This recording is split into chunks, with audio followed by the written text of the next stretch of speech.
पवारांच्या कुटुंबामध्ये कौटुंबिक कार्यक्रमात सुद्धा भाऊबंदकी आहे का असा सवाल निर्माण होतोय। श्रीनिवास पवारही पुतण्या जयच्या लग्नाला जाणार नाहीयेत। अजित पवार युगेंद्र पवारांच्या लग्नाला गेलेले नव्हते। बहरीनमध्ये उद्या अजित पवारांचे पुत्र जय पवारांचं लग्न होतंय। श्रीनिवास पवार बंगळुरूच्या लग्नाला सपत्नीक जाणार असल्याची माहिती आहे। नवविवाहित युगेंद्र पवार आणि तनिष्का मात्र बहरीनला लग्नाला जातील अशी माहिती मिळतेय।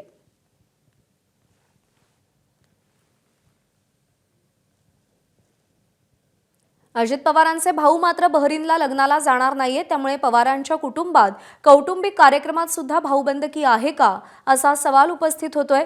अजित पवार हे युगेंद्र पवारांच्या लग्नाला गेलेले नव्हते। नुकताच युगेंद्र पवारांचा विवाह सोहळा संपन्न झाला आणि अजित पवार या विवाह सोहळ्यासाठी गेलेले नव्हते।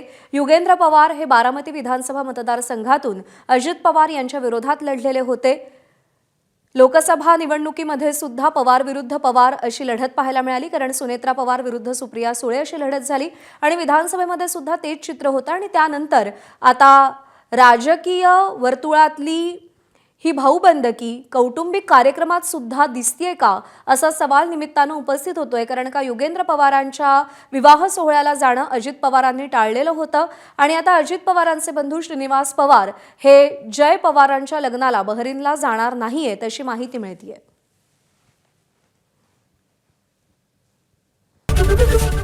एबीपी माझा, उघडा डोळे बघा नीट।